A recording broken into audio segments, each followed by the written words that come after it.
Hello, this is John Kanellopoulos from Athens, Greece, New York City, New York. I'm very excited to share with you our beginning experience with the Varian intraoperative tracking system for toric IOL implantation. This is a patient pointing out to 95 degrees.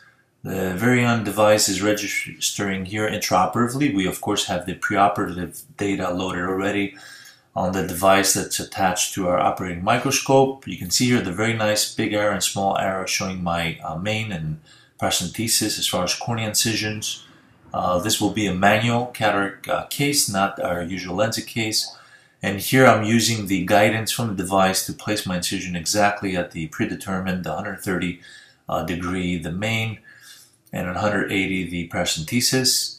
Following that, curvilinear catarexis and a standard divide and conquer cataract technique in this moderate cataract. As you can appreciate, we have marked the cornea already, as I mentioned previously, manually as well, to be able to compare the two techniques, cracking the lens in half and following that completing the case. The quadrants are quite hard, as you can see.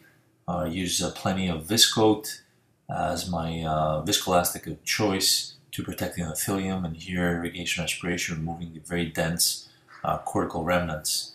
Very nice central catarexis, our toric IOL. It's a 1.5 diopter toric lens. The Acrosoft material, very soft, very smooth implantation and unfolding within the capsule bag. And I chose this case in particular because, as you can see, there's significant chemosis from my BSS, which would potentially make tracking quite difficult. Nevertheless, the iris architecture and the vessels left behind track perfectly, and you can see that my lens centration is confirmed by the Varian device, and I'm doing some minor adjustments. Therefore, a perfectly implanted lens in this patient with astigmatism. We're going to go on to case number 2. Again, same theme here. My main incision always at 130 degrees. This is an against the rule astigmatism case. You can see my manual markings, low stretching of the iris, pseudoexfoliation, very common in the Greek population that we operate in Athens. Need to stay on it for 10 seconds in order for the sphincter to break and create a larger view, which makes the procedure quite simpler. As I mentioned before, plenty of viscoat. This is again a pretty hard lens. You can see this 85-year-old lady. She could have had the procedure 10 years earlier, perhaps, but nevertheless, with patience and careful sculpting, we'll be able to complete this case uneventfully. You can see the quadrants. Actually, this is 1/8 quadrant back chopped in half, and trying to stay away from the endothelium. Using viscoat sometimes makes these free pieces adhere to the endothelial surface. I will complete phacoemulsification, and following that perform irrigation aspiration, as you can see here, using a split aspirating stylus to remove all the peripheral cortex and polish the anterior capsule from the underside. Again, 1.5 diopter toric lens.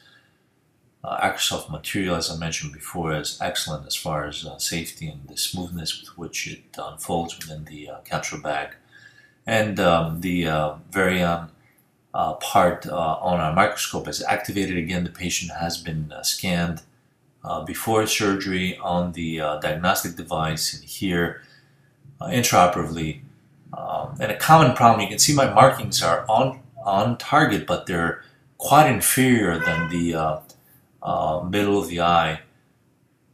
So the Varian is much more accurate in giving me the exact centration, and I'm making sure that with hydration, irrigation aspiration, I don't get any movement of the lens that would interfere with the result. So again, very high-tech equipment that really makes the cataract surgeon's life much easier, and of course better outcomes for patients. I hope you found this presentation interesting. This is John Kanellopoulos signing out from Athens. Thank you very much.